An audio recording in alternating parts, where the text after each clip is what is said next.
Kenapa kok dibahas ini? Yang di Indonesia ini, yang di pesantren ini bahas, ya karena ini terjadi di dunia pondok pesantren. Apalagi yang katanya mereka mengklaim ajarannya paling sunnah, 100% sunnah Rasul. Ya, bahkan ormasnya sudah menjadi agama. Ketika didirikan didatangi Nabi Muhammad SAW, diridhoi oleh Nabi Muhammad SAW. Jadi kalau nggak ikut ormas itu pasti salah, pasti neraka. Ya kalau sampai bisa masuk surga tanpa ikut ormas itu berarti ditolong oleh orang-orang yang asalnya dari ormas itu. Itu masalahnya.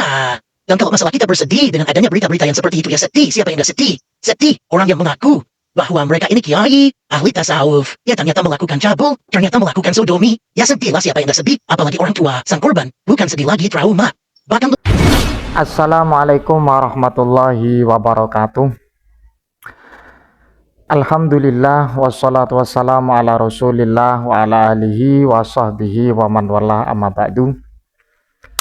Sahabat yang dimuliakan Allah subhanahu wa ta'ala, mudah-mudahan senantiasa kita diberikan kesehatan oleh Allah, sehat jasmani dan juga sehat rohani, dan semoga apa yang menjadi hajat kita dikabul oleh Allah subhanahu wa ta'ala, amin ya rabbal alamin. Pada kesempatan kali ini saya akan memberikan tanggapan atas beberapa hal yang disampaikan oleh orang-orang yang menjunjung tinggi nilai-nilai kajian salafi.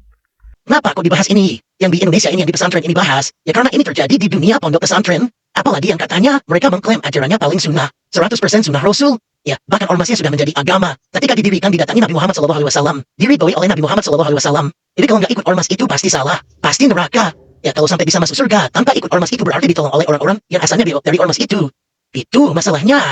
Dan kalau masalah kita bersedih dengan adanya berita-berita yang seperti itu, ya sedih. Siapa yang nggak sedih? Sedih orang yang mengaku bahwa mereka ini kiai, ahli tasawuf, ya ternyata melakukan cabul, ternyata melakukan sodomi. Ya sedihlah siapa yang nggak sedih, apalagi orang tua, sang korban, bukan sedih lagi trauma. Bahkan Atau yang dikenal dengan seseorang yang seringkali mengutarakan atau berstatement qala Allah, qala Rasulullah sallallahu alaihi wasallam.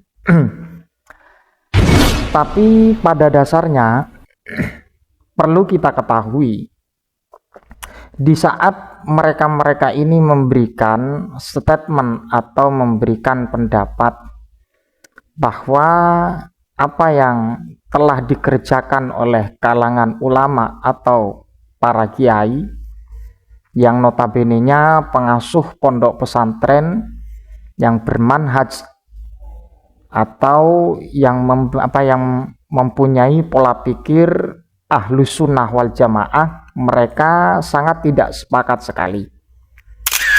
Ketika mereka tidak sepakat, tentunya tidak lepas dari beberapa kajian teks daripada Al-Quran dan hadis yang mereka pahami secara lahiriah atau secara letterlek. Tapi mereka ketika diajak untuk mendiskusikan secara kajian ilmiah atau al-ilmu bil ilmi, atau dengan mudzakarah, atau dengan tukar pikiran dari berbagai redaksi hadis ataupun redaksi Al-Quran, mereka itu tidak mau. Ya, saya yakin mereka pasti hujahnya cuman ya itu saja. Di antaranya adalah yang menjadi prioritas yang disampaikan mereka untuk mengkanter amaliyah para kiai dan para ulama yang menjunjung tinggi nilai-nilai aswaja. Mereka anggap melakukan sesuatu yang tidak dianjurkan baginda Nabi atau tanda petik bid'ah. Dan ketika tidak bisa untuk mempertanggungjawabkan atau tidak bisa konsisten di dalam pendapatnya yang berkaitan dengan bid'ah, baik secara definisi atau dalam sisi mengkontekstualkan atau mentasawurkan, baru mereka mengkritisi dari beberapa hal yang terjadi atau yang bersifat perilaku. Di antaranya tentang masalah pencabulan atau tentang masalah hal-hal yang bersifat negatif di kalangan masyarakat, atau hal-hal yang bersifat dosa-dosa yang memang secara sharih dijelaskan oleh Al-Quran.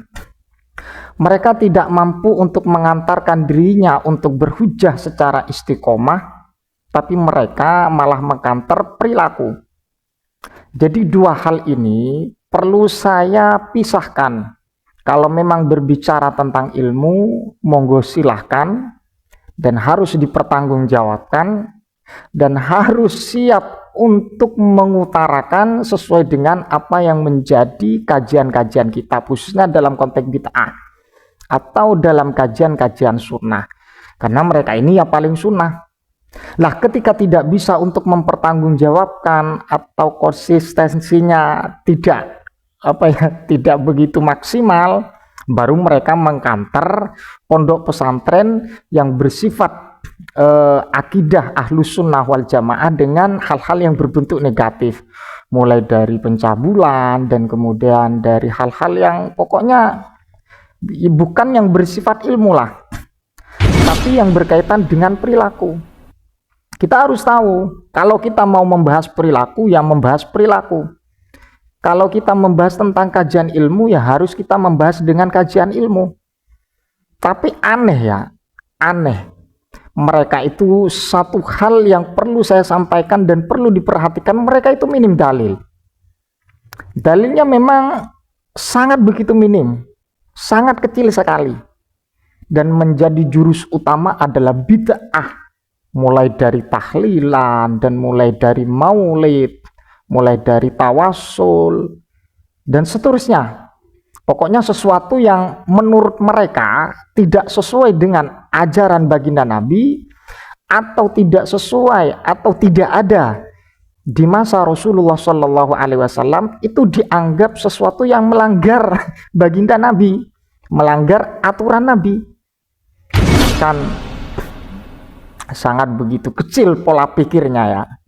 Jadi saya membuat konten ini sebagai bentuk pencerahan.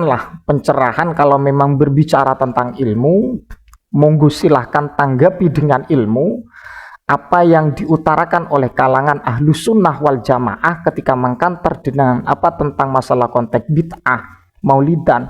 Ya kita harus sesuai dengan perspektif hadis Al-Quran. Karena mereka ya tidak mau makolatul ulama itu, pendapat para ulama tidak mau. Karena yang menjadi jurus andalan dari kalangan-kalangan salafi wahabi ini ada qala Allah, qala Rasulullah sallallahu alaihi wasallam. Ketika tidak mampu untuk berhujah atau tidak mampu untuk mempertanggungjawabkan apa yang sering disampaikan, baru mereka mengkanter amal perilaku. Nah, ini kan tidak ilmiah sama sekali. Jadi kalau memang bersifat al ilmu, maka harus al jawab bil ilmi. Ketika membahas tentang masalah hadis, ya maka al jawab bil hadis. Ketika menjawab maqalatul ulama, ya tentunya harus berdasarkan para ulama, tapi bukan dari kalangan ulama-ulama yang sangat ekstrim yang dikenal di pesantren atau yang dikenal di para ulama. Jadi seperti itu. Kalau kita ingin membahas secara bijak, secara disiplin dalam keilmuan, jadi seperti itu. Kok yang dibahas itu Pak ya. Jadi seperti itu. Sekilas saya ingin menjelaskan. Ketika ingin membicarakan tentang keilmuan, silakan. Dan ketika membicarakan perilaku, ya mohon maaf lah. Namanya manusia itu ya tidak lepas dari dosa. Karena baginda Nabi yang maksum, yang dibebaskan atau diselamatkan dari dosa itu baginda Nabi. Kalau berbicara tentang para ulama itu hal yang wajar, manusia. Dan tidak menutup kemungkinan dari kalangan-kalangan mereka juga melakukan perilaku-perilaku yang bertentangan dengan ajaran agama. Ya, namanya manusia kok. Tidak lepas dari hal itu. Jadi perlu kita pisahkanlah.